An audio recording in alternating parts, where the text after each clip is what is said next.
Let's complete. Oh yeah, this is very important thing. Adjective clauses I've just mentioned. Look here at this passage. Let's read it together. The Pueblo Indians are those who dwell in pueblos, a name derived from the Spanish word for village. So the pueblo means village in Spanish. I did know that through the definition or the info that comes after the comma. Remember, we have the dash, we have the comma, we have the brackets. Okay, so after the comma here, gives me information about the word Papelos. Papelos is a village with the, or in the Spanish language. The Papelo is usually built against the face of a cliff, the high hill, and generally consists of connected houses rising in a series of receding terraces. The roof of one house is the yard or patio of the next house. The kiva, where Papelo Indians hold their sacred ceremonies, is entered by an opening in the roof. Of course, we do have here, or we do face here, many difficult words, but we don't care. Why? Because my eyes should be upon the question. Remember, of course, you will have a lot of vocabulary you will not know. Okay, you're not native speakers, and even the native speakers themselves, the American, the British, the Australian, those whose first language is English, also they do have the same issue with vocabulary. Okay, like us in Arabic, we do have some words in Arabic that we do not know. Even our mother tongue is Arabic, right? So don't expect that you will get each and every single word in your exam. So be smart enough, try to use the techniques that we're working on right now. I mean here, look, just to add the question and see what's needed exactly and work on it. That's it. Full stop. Don't go the extra mile. Don't go the extra mile at all. Just be specific. Here he's asking me about this word. Kiva is. So very quickly I have to skim. Where's this word? The kiva. Yes, the kiva. And then I do have comma. Very good. So the answer, it's about to appear. Where Papelo Indians hold their secret ceremonies is entered by an opening in the roof. Oh, very good. I do have here something.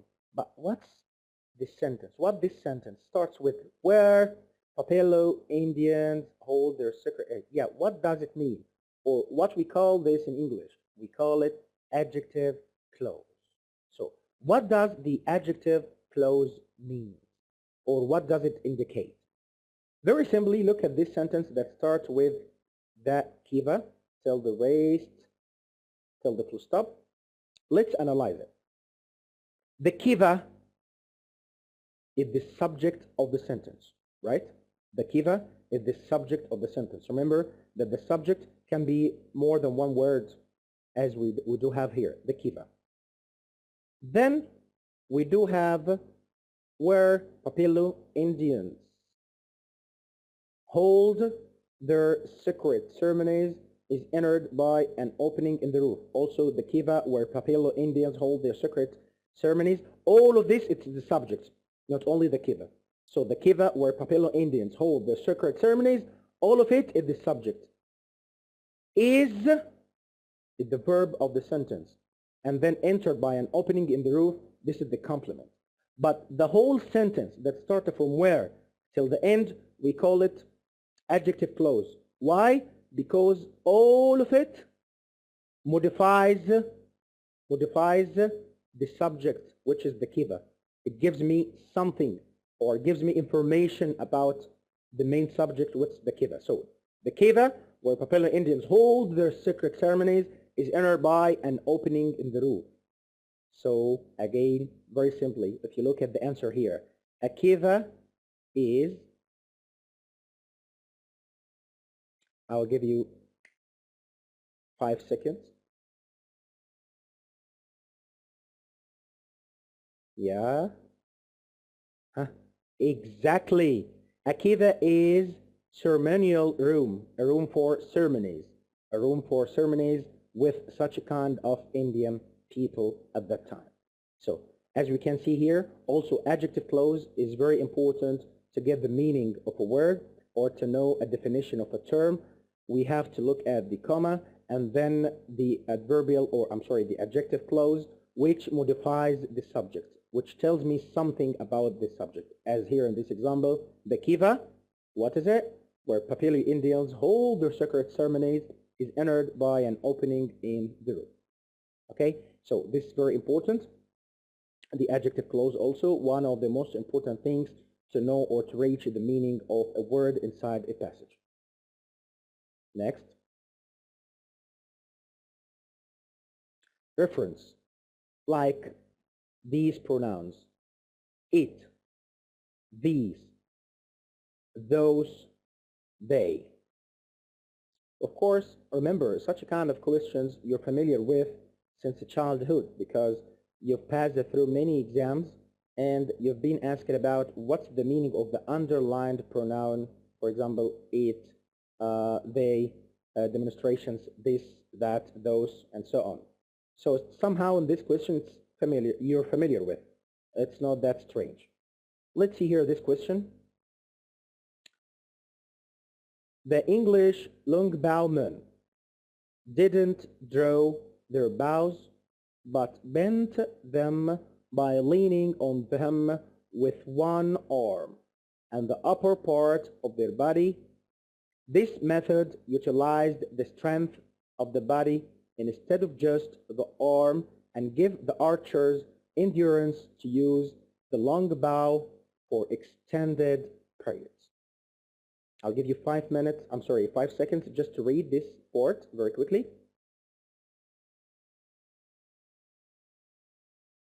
3, 4, 5. And here's the question. A long bow man is, of course, we need to skim very quickly. Where's the long? Yeah, it's here. Didn't draw their bows, but then them leaning on them with, yeah, I will not read all of this. I need just to get the meaning of long bow man. Yeah? According to the information given here, it's very easy to get the answer, which is long bow man. Yes, very good. An archer. An archer. So very simply, the long bow man is an archer. The rest of information here is not the key for me to answer the question. Okay? What I need, I got here already, which is the answer itself.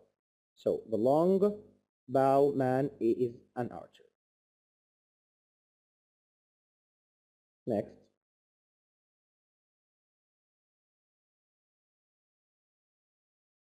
Contrasts. This is very, very important also. Contrasts. Contrasts also, we can talk about them as text clues. In other words, contrasts are words that we know through them the meaning of difficult vocabulary. Like here, in the first example, we have unlike, which is in the red color, and here we have but. Of course, once we have unlike, we have but, and all other clues that indicate contrast or contradiction, we do have two contradicted sentences. A sentence which is opposite to the other sentence or gives me the opposite meaning of the first one. Like this one. Let's see here. The bite of a greater snake, this is type of snakes of course, unlike that of the deadly cobra. So I have a garter snake and I have a cobra. I have two types of snakes here, and I'm talking about the bite of each one of them. I mentioned here that the bite of a greater snake, unlike, which means it's not the same, okay, as the deadly cobra's bite. Why? Because the bite of a garter snake is benign. Look at the word benign. Benign. So how can I know benign? Of course, I should work with my mind and be smart enough to know that the deadly cobra, the bite of it is a killing one. Okay, so if I say benign, and I mentioned previously that this info should be opposite to this info, so it's not deadly one. Benign means gentle, slight, something not deadly like the cobra one. You got it? So once I do have such kind of stuff, I do have contradicted information. I have contradicted information. So the body of a greater snake is a gentle or benign one. It's not like the deadly cobra's bite, which is a deadly one. You got the idea? Yeah. The coming one, just to stress and support the meaning and the useful usage of contrasts here with the word but. Let's read the sentence. The blue bonnet flower thrives in dry soil but struggles in wet conditions. Of course, I don't want, or I don't know the meaning of the word thrives here, but I do have a context clue, a contrast context clue here, which is but. So I do have here contradicted information, two sentences which are opposite to each other. So let's see here and try to get the meaning of the word thrives. Again, the bluebonnet flower thrives in dry soil, but struggles in wet conditions. Struggles.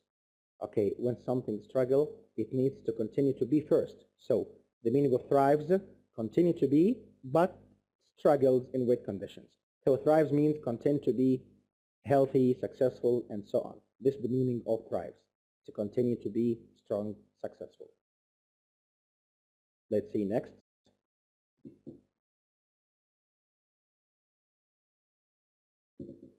Let's read this passage very quickly. The campanile, look here, oh, it's a different word I'm not familiar with. No problem. Let's follow our technique and we'll reach the meaning. The campanile is chiefly a medieval form of Italian architecture, built in connection with a church or town hall. It served as a belfry, watch tower, and sometimes a civil monument. Unlike other bell towers that are attached to the buildings, the campanile generally stands as a detached unit. So here the question, a campanile is, he needs me to give the right answer. To get the right answer, I should skim very quickly if there is any kind of clues here inside the passage. Do we have or not? Excellent. The guy over there. Thank you. We do have unlike. We've just mentioned. Unlike gives me contradicted information. Look here.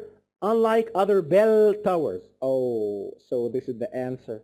The campanile is kind of towers. So a campanile is church, town hall, tower, unit. So the right answer is C, or letter C. A campanile is a tower. A campanile is a tower. You see, it's very easy once you follow the techniques and the strategy that we work on with you in order to reach the right meaning. As you can see, you can increase your score very easily with such kind of questions. Just follow the techniques. Go ahead and go next. Using other words as clues. So this is another technique. We can use other words as clues. Words themselves, not contrast words, but words. Look here. The bright purple gentian grows wild in Colorado and blooms in late summer. Okay, so the much larger hull of the multi-decked round ship allowed it to carry more supplies, more men, more guns, and more sails, all of which were necessary for long voyages of commerce and discovery. So here he's asking you the meaning of a hull. A hull is a, letter A, storage place, letter B, deck, letter C, kind of sail, letter D, type of commerce. Of course, here in this case, I need to get a word in the passage because we don't have here a clue or a contrast clue to give me the meaning. I don't have here dashes, okay? I don't have here brackets, but I do have another thing, words. Look here, the much larger hull of the multi-decked round ship, multi-decked round ship. So this will give me the answer very quickly and very simply. So a hull is a deck. A hull is a deck, which is carry more supplies, men, guns, and more sails. So it's very easy to pick. Have a look on it very quickly, just to make sure that you're with me on the same page.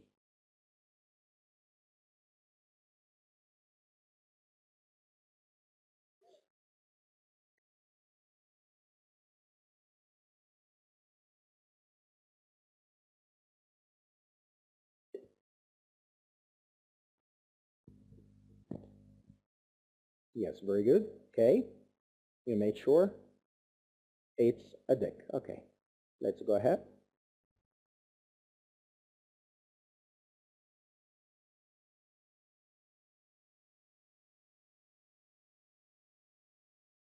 Number 3, based on the information in paragraph 1, which of the following best explains the term food web? So this is the previous type of questions that I need you to explain a certain term. Based on the information in paragraph number 1, which of the following best explains the term food web? We need an explanation for this term, food web. So go back very quickly, skim, read very quickly paragraph number 1 and get explanation for the food web, and come back here and get your choice. I'll give you like a minute and half a minute to choose, so a minute and a half all in all. Hurry up.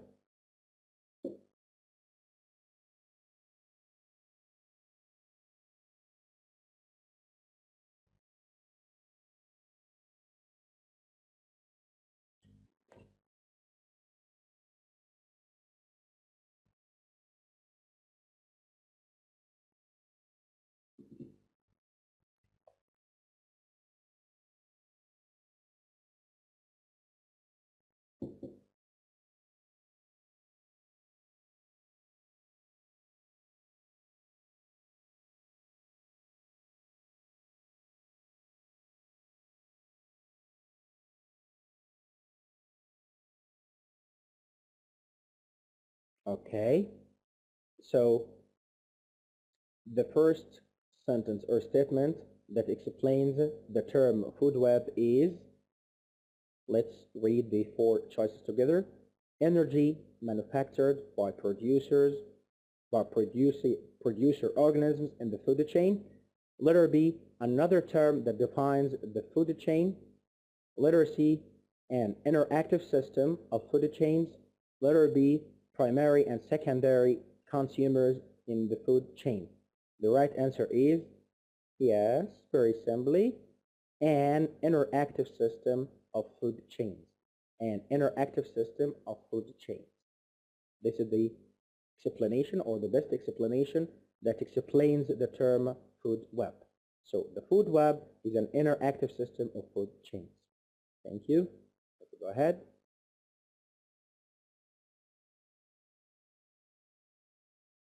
Inference, which is a question, an inference question asks you to draw a conclusion based on information in the passage. So it's not directly in the passage, but based mainly on information which was given in the passage that you just finished. And of course, you will have 4 choices. You will have multiple choices, okay? So something that's not explicitly stated in the passage, but that you can believe to be true based on what is contained in the passage. So you need to work out your mind very quickly and try to give the right answer. It's easy. However, let's practice this and we can double check together if it's easy or not. Example, let's read this passage. Dr. Smedden and two other psychologists chose 25 children for their study, 5 from Campbell, 10 from other multiracial schools in Miami, and the rest from other multiracial schools in Florida. This is a small passage that includes info, and here infer the following. Let's try to reach a conclusion about the following. So, the first one, what kind of doctor is Dr. Smedden? What kind of doctor is Dr. Smedden? What kind? I mean, yes, his specialization. So, Dr. Smedden and two other psychologists. So, very easily, Dr. Smedden is a psychologist. So, it's not mentioned in the passage directly that Dr. Smedden is a psychologist, but according to the meaning given here, I reached at the end of the day the conclusion that he is a psychologist, because Dr. Smedden and two other psychologists gives me here the answer for this question, that he is a kind of a psychologist. This is number one. Number two, how many psychologists were involved in the study? How many psychologists? Okay, let's count together. It's very easy. Dr. Smedden and two other psychologists. So all in all, if you're good at math, so you can add 2 to 1, so 3. But I don't have here directly that I have 3 psychologists. Okay, you imagine, you got the idea? Yeah. What's Campbell? What's Campbell? Oh, how can I know what's Campbell? Let's read.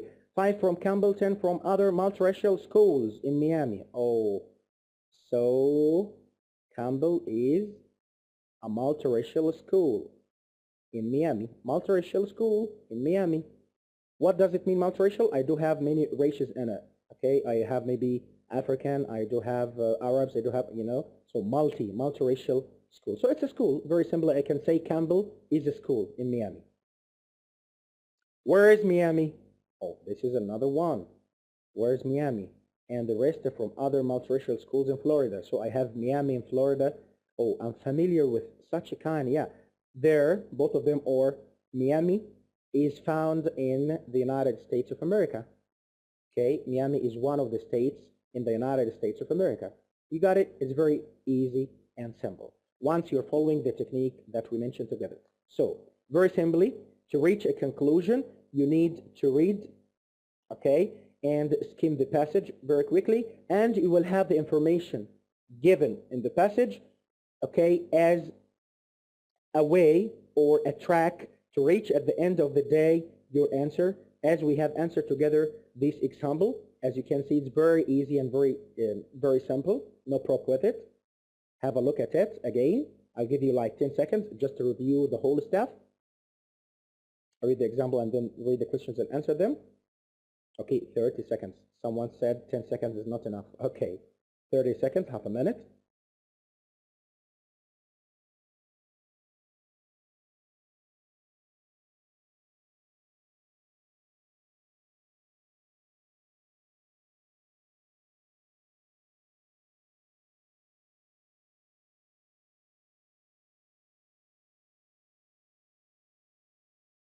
Okay, half minute is gone, and this page also should be gone. So another one. Okay, answering why the author has included a statement. Maybe you'll be asked such kind of questions to show or to indicate or to prove. Okay, why the author mentioned this. Okay, so you have to include in your answer to show something or to indicate something, to prove something, suggest, imply, emphasize, highlight, compare, contrast, give background, provide information, explain, and all of this stuff. So it's very easy to detect that. So number 4, it may be included that human beings are omnivores because people feed on producers for the most part. People are usually tertiary consumers. People generally eat both producers and consumers. Most people are at the top, carnivores in the food chain. So you have to go back very quickly to the passage, skim the keys, the main ideas regarding this part, You do have some vocabulary that you want to work on, and give me the answer. I will give you another half a minute.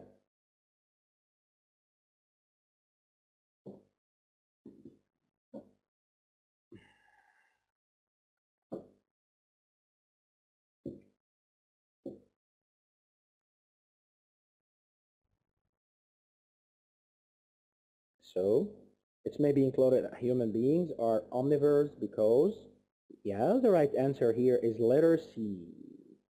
People generally eat both producers and consumers.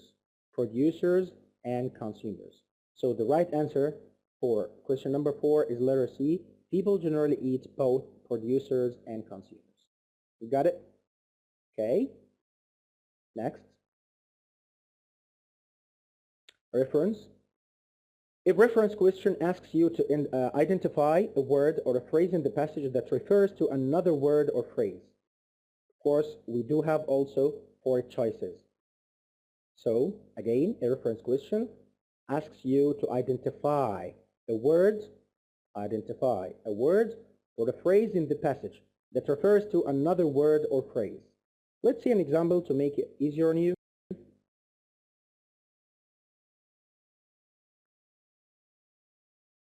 I believe the example has already been mentioned previously, because you can get just a synonym or a word or a phrase that refers to the same word. And you can go back to the passage and double check. We have many examples. Remember these hints are very important here. If the pronoun I'm talking about, or I'm reading the hint number 1 here, if the pronoun, I mean the pronoun I, he, she, it, and all of this stuff, is preceded by a comma, seek out the subject immediately preceding the comma. It will be in the same sentence as the pronoun. So in this case, if you have a comma and you have a pronoun, so the pronoun is in the sentence with the subject itself. So the subject and the pronoun together, once we do have a comma between them in the same sentence. If the pronoun is preceded by a full stop, if we have a pronoun and then a full stop, so we need to seek out the subject of the sentence immediately preceding the full stop. So after the full stop, we will have the subject. As a backup, try replacing the pronoun with your answer choice. So you need just to get the pronoun with the choice. Let's see here. The word others, this is a pronoun.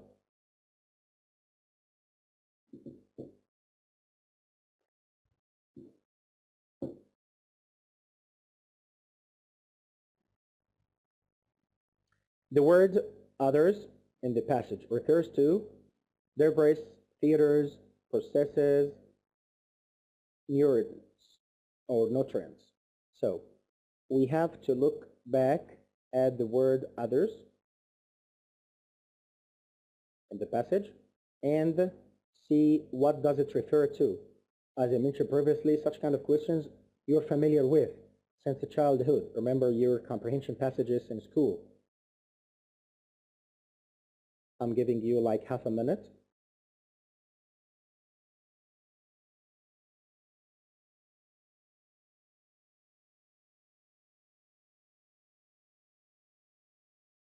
Yes, the right answer, processes. Let's see here next. Purpose. What's purpose? A purpose question asks you to explain why something in the passage occurred. Okay, so it's a question asks you why something in the passage occurred. So you need to skim in order to know the answer. To solve this type of question, try to understand what the main point of the paragraph that contains it and how the referenced information has been included. Familiarize yourself with phrases like to support, to explain, to contrast, to compare, to question, to show, to account for, etc., which will appear in the answer choices. So once you read a paragraph, try very quickly to place on it what we can say a title or main idea, because this will help you when you answer such a kind of purpose questions. And also make sure once you have phrases like to support, to explain, etc., underline. Okay, you can have a piece of paper and pen, and you can underline or write some notes for yourself, because you will need that when you reach the questions. Okay.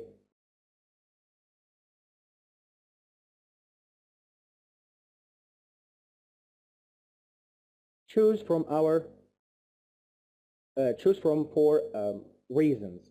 You do have 4 reasons to choose one.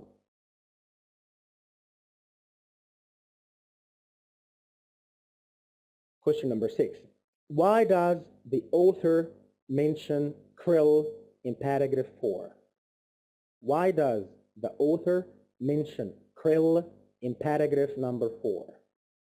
So you need to go back quickly to paragraph number 4 and see what's the right answer. Why did the author, or does the author, mention krill in paragraph 4? I'll give you also like half a minute